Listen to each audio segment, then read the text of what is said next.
Hi friends, welcome back to our channel. நம்ம சேனலை subscribe பண்ணாதவங்க சப்ஸ்கிரைப் பண்ணிக்கோங்க. மறக்காமல் லைக் பண்ணி சப்போர்ட் பண்ணுங்கள். நாளைக்கான எபிசோடில் என்ன நடக்குது பார்த்தீங்கன்னா, பாரதி தமிழை ஒரு ரூம்குள்ளே போட்டு லாக் பண்ணிடுவாங்க. அப்போ லதா வந்துட்டு, ஏய் சின்ன குழந்தைடியே, அவளை அடித்தது மட்டும் இல்லாமல் ரூமில் தனியாக போட்டு லாக் பண்ணுற, அவள் என்னடி தப்பு பண்ணா? அவங்க அப்பா கிட்ட தானே பேசினா, அதுவும் நீ தானே அப்பான்றத சொல்லி கொடுத்த அவளுக்கு. அவளுக்கு என்னடி தெரியும்? உனக்கு தாண்டி அதோட கஷ்டம்லாம் என்னன்றது தெரியும். அவள் சின்ன பொண்ணு அப்படின்வாங்க. அதை கேட்ட பாரதி, தயவு செஞ்சு என்னை புரிஞ்சுக்கொள்ளத்தா, நாங்கள் எந்த இடத்துல அவங்களுக்கு யூஸ் ஆகணுன்றது எனக்கு புரியவே இல்லை. எங்களை நல்லாவே யூஸ் பண்ணிக்கிட்டாங்க. நான் வாழ்க்கையில் நம்பிக்கை துரோகம் பண்ணுறாங்க பார்த்தியா, அவங்கள நம்பவே கூடாது. நான் யாரெல்லாம் நம்பிட்டு இருந்தனோ அவங்க எல்லாருமே எனக்கு விரோதியாக மாறிட்டாங்க. எனக்கு எவ்வளோ பெரிய துரோகம் பண்ணியிருக்காங்க அப்படின்னு சொல்லிட்டு இருப்பாங்க. அதை கேட்ட லதா வந்துட்டு, சரிடி, அதுக்காக அவள் சின்ன குழந்தை, அவள் என்னடி பண்ணுவா? அவளை போட்டு நீ எதுக்காகடி அடிக்கிற அப்படின்னு வந்து கேட்பாங்க.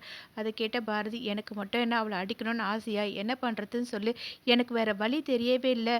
அதுவும் இல்லாமல் எல்லாமே விட்டுட்டு அவ்வளோதான் முடிஞ்சிடுச்சுன்னு நினைக்கும் போது எனக்கு தமிழ் இருக்கா, அவளுக்காக நான் கண்டிப்பாக வாழணும் அப்படின்வாங்க. அதை கேட்ட லதா வந்துட்டு, சரிடி நான் உன்னை கேட்குறேன்னு தப்பாக எடுத்துக்காத, இதுக்கப்புறம் நீ என்ன பண்ண போகிற அப்படின்னு வந்து கேட்பாங்க. அதுக்கு பாரதி, இதுக்கப்புறம் நான் இங்கே இருக்க போகிறதே கிடையாது, நான் வேறு எங்கன்னா போக போகிறேன் தமிழை கூட்டிகிட்டு அப்படின்வாங்க. என்ன பேசிகிட்டு இருக்க, அவளை கூப்பிட்டு நீ எங்கடி போவ அப்படின்வாங்க. எனக்கு இதுக்கப்புறம் வேறு யாருமே வேணாம், அவங்க வீட்டில் இருக்க யார் முகத்துலையும் எனக்கு முழிக்கிறதுக்கு கொஞ்சம் கூட விருப்பமே இல்லை. ஆனால் நான் ஒருத்தரை மட்டும் இப்போ போய் பார்த்துட்டு வரணும். அப்பா அம்மா நம்ம மேலே பாசம் வைக்கிறது பெரிய விஷயம் கிடையாது. ஆனால் என்னோட மாமா என் மேலே அந்த அளவுக்கு பாசம் வச்சுருக்காரு. அவர்கிட்ட சொல்லாமல் போகிறது எனக்கு கஷ்டமாக இருக்குது. அதனால் நான் அவரை மட்டும் போய் பார்த்துட்டு வந்துடுறேன். நீ என்ன பண்ணுற, எக்காரணத்தை கொண்டும் தமிழை மட்டும் வெளியவே விட்டுறாத. அந்த டோர் லாக்லேயே இருக்கட்டும். நான் சொல்கிறது உனக்கு புரிதல லதா, தயவு செஞ்சு நான் சொல்கிறத மட்டும் செய். அவள் என்ன பண்ணாலுமே நீ அந்த கதவை மட்டும் ஓப்பன் பண்ணாத சொல்லிட்டு அங்கேருந்து கிளம்பி போயிடுவாங்க. இங்கே தமிழும் வந்துட்டு, அம்மா நான் எதுவுமே பண்ண மாட்டேம்மா, அப்பா கிட்ட கூட பேச மாட்டேன், எனக்கு கதவு திறந்து விடுங்க அப்படின்னு சொல்லிட்டு இருப்பாங்க. ஆனால் பார்த்தீங்கன்னா பாரதி அங்கேருந்து கிளம்பி போயிடுவாங்க. நெக்ஸ்ட் சீனில் பார்த்தீங்கன்னா, ரத்னம் கோவிலுக்கு போவாங்க. பூசாரி கிட்ட அர்ச்சனையை கொடுத்துட்டு, பாரதி தமிழ் ஆதி பேருக்கு வந்து அர்ச்சனை பண்ணுங்க அப்படின்னு வந்து சொல்லுவாங்க. அவரும் சரின்னு சொல்லிட்டு அங்கேருந்து போயிடுவாங்க. அப்போ ரத்னம் வந்து சாமிக்கிட்ட வேண்டிப்பாங்க, பாரதி எங்கே இருந்தாலும் என் கண்ணு முன்னாடி கொண்டு வந்து நிறுத்திலே கடவுளே, ஆதி பாரதி எல்லாருமே சந்தோஷமாக வாழணும், பாரதிக்கு ஒரு நல்ல வாழ்க்கை அமையணும் உங்ககிட்ட வந்து வேண்டிக்கிட்டேன். அதே மாதிரி அவளுக்கு இப்போ ஒரு நல்ல வாழ்க்கை அமைஞ்சிருக்கு. பாரதி இப்போ தப்பான ஒரு புரிதலால் எங்கேயோ போயிருக்கா, அவள் நல்லபடியாக வந்துடணும், அவங்க எல்லாருமே ரொம்ப சந்தோஷமாக வாழணும். நான் கூட ஆதியை தப்பாக நினச்சிட்டு இருந்தேன். ஆனால் ஆதி எல்லாத்தையுமே என்கிட்ட சொன்னதுக்கப்புறம் அவர் வந்து என்னோட மூத்த பிள்ளையாவே நான் எடுத்துக்கிட்டேன் அப்படின்லாம் வேண்டிட்டு இருப்பாங்க. அப்போ பூசாரி அர்ச்சனையை கொண்டு வந்து கொடுத்துட்டு, நீங்கள் வேண்டுதலெல்லாம் நல்லபடியாக நடக்கும் அப்படின்வாங்க. பார்த்தீங்கன்னா ரத்னமும் கோவில் எல்லாமே சுற்றி வந்துட்டு இருப்பாங்க. கரெக்டாக அந்த இடத்துக்கு பாரதி போயிட்டு மாமா அப்படின்னு வந்து கூப்பிடுவாங்க. ரத்னமும் பாரதி கிட்ட போயிட்டு, எங்கே போன பாரதி, நீயும் தமிழும் காணோன்னு ஆதி தம்பி உன்னை எங்கெல்லாம் தேடிட்டு இருந்தாரு தெரியுமா அப்படின்வாங்க. அது கேட்ட பாரதி, இல்லை மாமா, நான் உங்ககிட்ட சில விஷயங்கள் பேசுறதுக்காக தான் வந்திருக்கேன். அது உங்ககிட்ட எப்படி சொல்கிறதுன்னு தெரியவே இல்லை. அதை உங்ககிட்ட சொன்னால் நீங்கள் அதை எப்படி எடுத்துப்பீங்கன்னு தெரியவே இல்லை. இந்த உண்மையை உங்ககிட்ட சொல்லாமலும் போகிறதுக்கு எனக்கு மனசு வரல. அதனால தான் நான் இதை உங்ககிட்ட சொல்லிட்டு போகலான்னு வந்தேன் அப்படின்னு வந்து சொல்லிட்டு இருப்பாங்க. அதை கேட்ட ரத்னம், நீ என்ன சொல்ல வர போறேன்னு எனக்கு நல்லாவே தெரியும் பாரதி. வாசுவோட இதயம் ஆதியோட இதயத்தில் துடிச்சிட்டு இருக்கு அதானே அப்படின்னு வந்து கேட்பாங்க. அதை கேட்ட பாரதி அப்படியே கண் கலங்கிட்டு ஒரு இடத்துல உட்காந்துருவாங்க. அப்போ ரத்னம் பார்த்தீங்கன்னா பாரதி கிட்ட போயிட்டு பிரசாதம் கொடுப்பாங்க. பாரதி ரத்னம் பார்த்துட்டு, எப்படி மாமா உங்களால் இதை இவ்வளோ ஈஸியாக எடுத்துக்க முடியுது, எனக்கு ஒன்றும் புரியவே இல்லை, உங்களுக்கு கோவமே வரலையா அப்படின்னு வந்து கேட்பாங்க. அதை கேட்ட ரத்னம், எனக்கு கோவம் வரதாமா செஞ்சது, ஆனால் நிதானமாக யோசிச்சதுக்கு அப்புறம் தான் எல்லாமே புரிஞ்சுது. ஆதி தம்பி ஹாஸ்பிட்டலில் அட்மிட் பண்ணியிருந்தாங்க. அவங்க குடும்பம் வேறு வழி இல்லாமல் வாசுவோட இதயத்தை வந்து கேட்டிருக்காங்க. நம்ம குடும்பத்தில் இருக்கவங்களும் காசு வாங்கிட்டு அதை கொடுத்துக்கிட்டாங்க. இதில் ஆதி தம்பிக்கு எந்த ஒரு விஷயமும் தெரியாது. கொஞ்ச நாளைக்கு முன்னாடி தான் ஆதி தம்பிக்கு எல்லா விஷயமும் தெரிய வந்தது. அதை உங்ககிட்ட சொல்லணும்னு அவர் எவ்வளோ முயற்சி பண்ணார். ஆனால் அந்த விஷயத்தை உங்ககிட்ட சொன்னால் நீ அதை எப்படி எடுத்துப்பேன்னா வந்து அவருக்கு ஒரு குற்ற உணர்ச்சியாகவே இருந்துட்டு இருந்தது. அதுவும் இல்லாமல் அவரை விட்டு நீ போயிடுவேன்ற ஒரு பயம் வேறம்மா அப்படின்வாங்க.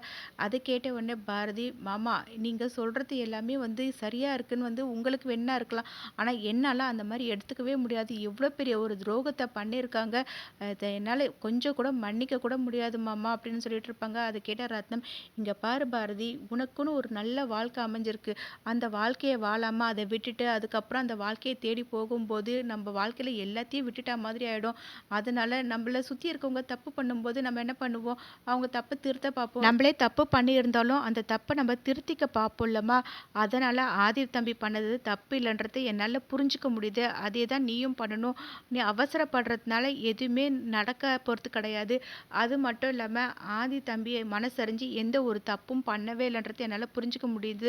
ஆதிய இப்ப நான் என்னோட மூத்த பிள்ளையாவே பார்க்குறேன் அப்படின்னுவாங்க. அத கேட்ட பாரதி, மாமா நீங்க ஆதிக்கு அடைக்கலம் குடுக்கணும்னு நெனைக்கிறீங்க. அதனால நீங்க எதையுமே பெருசா எடுத்துக்கவே இல்ல. ஆனா என் நிலைமையில இருந்து நீங்க கொஞ்ச நேரம் யோசிச்சு பார்த்தீங்களா? எவ்வளோ பெரிய துரோகத்த என்னால தாங்கிக்க முடியும். நான் எந்த அளவுக்கு நம்பிட்டு இருந்தவங்களே எனக்கு துரோகம் பண்ணும்போது, என்னால சுத்தமா முடியவே இல்ல மாமா. அதனால என் சைட்லேருந்து யோசிங்க. அதனால நான் என்ன முடிவு பண்ணிட்டேன், அந்த குடும்பத்தில இருக்க யார் முகத்திலயும் முழிக்கக்கூடாது. அதனால நான் இந்த ஊர விட்டே போகலான்னு முடிவு பண்ணிட்டேன் அப்படின்னுவாங்க. அத கேட்ட ரத்னம், என்னம்மா பேசிட்டு இருக்க? நீ அவங்கள தண்டிக்கிறேன்னு சொல்லிட்டு என்ன தண்டிச்சுட்டு போற? தமிழ வந்து நீ கூப்பிட்டு போறியேம்மா, தமிழுக்குன்னு ஒரு வாழ்க்கை இருக்குல்ல. அத பத்தி நீ கொஞ்ச நேரம் யோசிச்சு பார்த்தியா? அப்படின்னுவாங்க. அத கேட்ட பாரதி, மாமா தமிழ வந்து என்னால பார்த்துக்க முடியும். யாரையும் நம்பி நான் வாழ போறது கிடையாது. அதனால உங்களுக்கும் நான் பாரமா இருக்க போறது கிடையாது அப்படின்னுவாங்க. அத கேட்ட ரத்னம், என்னம்மா நீ எமோஷனல்ல பேசிட்டு இருக்க. தயவு செஞ்சு கொஞ்சம் யோசிச்சு பாரு அப்படின்னுவாங்க. இதுக்கு மேல இத பத்தி நான் எதுவுமே பேச போறதில்ல மாமா. நான் கிளம்புறேன்னு சொல்லிட்டு பாரதி அங்கருந்து கிளம்பிடுவாங்க. இங்க தமிழ் வந்துட்டு, லதா ஆன்ட்டி தயவு செஞ்சு கதவு திறந்து விடுங்களேன்னு கதவு தட்டிட்டு இருப்பாங்க. லதா வந்துட்டு, இந்த பாரதி ஏன் தான் இந்த மாரி பண்றான்னு தெரியவே இல்ல. என்ன வேற கதவு திறக்க வேண்டாம்னு சொல்லிட்டா, இங்க தமிழ் வேற கதவு தட்டுறான்னு சொல்லிட்டு, என்ன வேணும் தமிழ் அப்படின்னு வந்து கேட்பாங்க. ஆன்ட்டி தயவு செஞ்சு கதவு திறங்களேன் அப்படின்னு வந்து கதவு தட்டிட்டு இருப்பாங்க. இங்க பார்த்தீங்கன்னா, ரத்னம் உடனே ஆதிக்கு கால் பண்ணிட்டு, பாரதி வந்து என்ன பார்த்தா அப்படின்னு நடந்த விஷயம் எல்லாத்தையுமே சொல்லுவாங்க. இப்ப அத கேட்டு ஆதியும் சரின்னு சொல்லிட்டு ஃபோன வைப்பாங்க. சாரதா கூடவே இருந்துட்டு, "என்னாச்சுப்பா?" அப்படின்னுவாங்க. பாரதி போயிட்டு அவங்க மாமாவ பார்த்தாங்களா? அப்படின்னுவாங்க. நடந்த விஷயத்தையும் வந்து சாரதா கிட்ட சொல்லுவாங்க. சாரதா அத கேட்டுட்டு, "என்ன ஆதி சொல்ற? அவங்க மாமா சொல்லியுமா பாரதி கேட்கல?" அப்படின்னுவாங்க. "ஆமாம்மா, அவங்க இப்ப யார் சொல்றதையும் கேட்குற மாரி இல்ல. அவங்க நடந்ததெல்லாம் வந்து ரொம்ப கோவமா இருக்காங்க. நான் ஒரு வாட்டி பாரதிய போய் பார்க்கணும். அவங்க கிட்ட ஒரு வாட்டி கடைசியா பேசணும்னு" சொல்லிட்டு ஆதி அங்கருந்து கிளம்பி போயிடுவாங்க.